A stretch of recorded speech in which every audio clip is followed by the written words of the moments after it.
இதுக்கு முன்னாடி இதே நேம்ல உலகம் ஒரு பொக்கிஷம் அப்படின்னு சொல்ற ஒரு யூடியூப் சேனல் நான் ஓபன் பண்ணியிருந்தேன். அந்த சேனல் ரிமூவ் பண்ணிட்டாங்க. அது என்ன காரணம்னு சொல்லி நான் உங்களுக்கு வீடியோல காட்டுறேன்.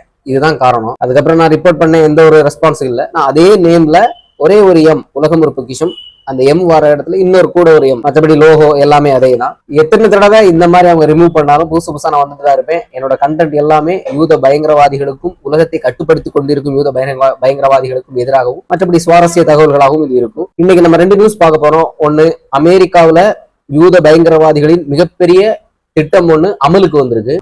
அனைவருக்கும் வணக்கம். இது உலகம் ஒரு பொக்கிஷம் யூடியூப் சேனல்.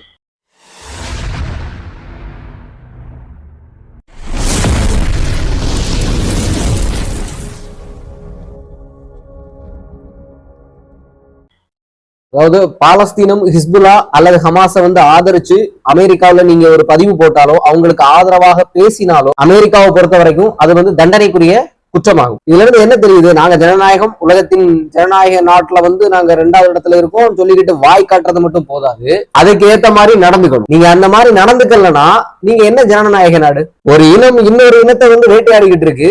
அந்த இனத்துக்கு, வேட்டையாடுகின்ற இனத்துக்கு ஆதரவாக இது வெறும் காட்டுல நடக்கிற விலங்குகளுக்குள்ள சண்டை எல்லாம் மாதிரி கிடையாது, மனித உயிர்கள். இப்படி ஒரு இன அழிப்பை செய்து கொண்டிருக்கிற யூத பயங்கரவாதிகளை நீங்க எதிர்க்க வேண்டாம். அதனால அவங்களுக்கு எதிராக நடவடிக்கை எதுவுமே எடுக்க வேண்டாம். இப்ப வரைக்கும் நீங்க எடுக்கல. பட் அவங்க ஆதரிக்காமலாம் இருக்கலாமே. அமெரிக்காவில இனிமேல் அமெரிக்காவுக்கு போகக்கூடியவங்களா இருந்தாலும் சரி, அமெரிக்காவில வசிச்சுக்கிட்டு இருக்கவங்களா இருந்தாலும் சரி, அது அந்த நாட்டுடைய குடிமக்களா இருந்தாலும் சரி, நீங்க பாலஸ்தீனம், ஹிஸ்புல்லா அல்லனா ஹமாஸ் இந்த மாதிரி போராளி குழுக்களை ஆதரிச்சு நீங்க பேசுனீங்க அப்படின்னா உங்களுடைய குடியுரிமை ரத்து செய்யப்படும். அமெரிக்கர்களா இருந்தா அவங்களுக்கு தண்டனை வழங்கப்படும். இந்த விஷயத்துல யூத பயங்கரவாதிகள் நேரடியாகவே தலையிட்டு இருக்காங்க. அது எப்படின்னா அங்க உள்ள அரசு அதிகாரிகள் அந்த மாதிரி ஆட்களே நேரடியாக தலையிட்டு இருக்காங்க. இதுக்கு பின்புலமா இருக்குது அமெரிக்க அதிபருடைய மருமகன்.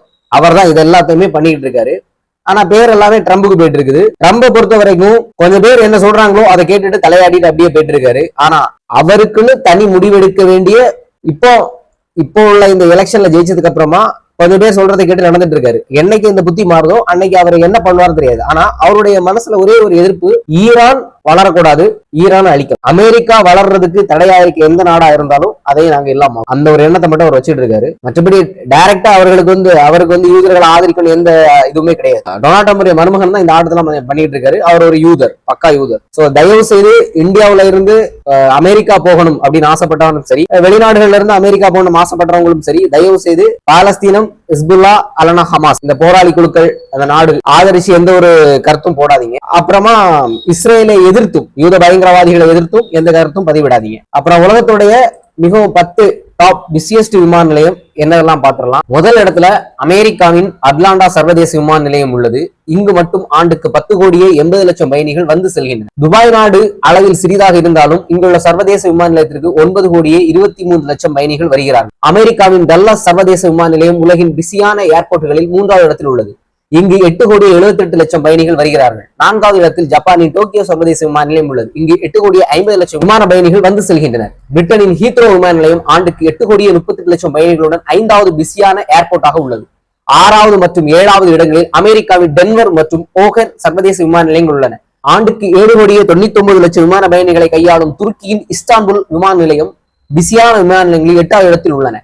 இந்தியாவின் டெல்லி இந்திரா காந்தி சர்வதேச விமான நிலையம் 7 கோடியே 78 லட்சம் விமான பயணிகளுடன் 9வது இடத்திலும், சீனாவின் ஷாங்காய் சர்வதேச விமான நிலையம் ஆண்டுக்கு 7 கோடியே 67 லட்சம் பயணிகளுடன் 10வது இடத்திலும் உள்ளன. இவ்வளவுதான் நியூஸ் மக்களே. அமெரிக்கர்களை பற்றியும் யூத பயங்கரவாதிகளை பற்றியும் ஃபர்ஸ்ட் சொன்ன நியூஸோட உங்களுடைய கருத்து என்ன, நீங்க அதை கட்டாயம் பதிவு செய்யணும். ஏன்னா இந்த யூத பயங்கரவாதிகள் என்ன பண்றாங்கன்னா, அவர்களிடம் இருக்கும் ஆதிக்க சக்தி, அதிகார சக்தியை பயன்படுத்தி அவர்களுக்கு எதிராக யாரெல்லாம் பேசுறார்களோ அவர்களை முடக்க பாக்குறாங்க. சோ மக்கள் தான் இதுல வெகுண்டெழுந்து, மக்கள் தானாகவே முன் யூத பயங்கரவாதிகளை புரிஞ்சுட்டு அவங்களுக்கு எதிராக போராட ஆரம்பிக்கணும். அப்பதான் உலகம் இயற்கையை நோக்கி பயணிக்கும், நம்மளுடைய மூடப்பட்டிருக்கும் கண்களும் திறக்கப்படும். மற்றபடி இந்த விமான நிலையங்கள்லாம் எனக்கு பெருசா இல்ல. சரி, உங்களுக்கு தெரிஞ்சுக்கணுமே போட்டேன். அனைவருக்கும் நன்றி.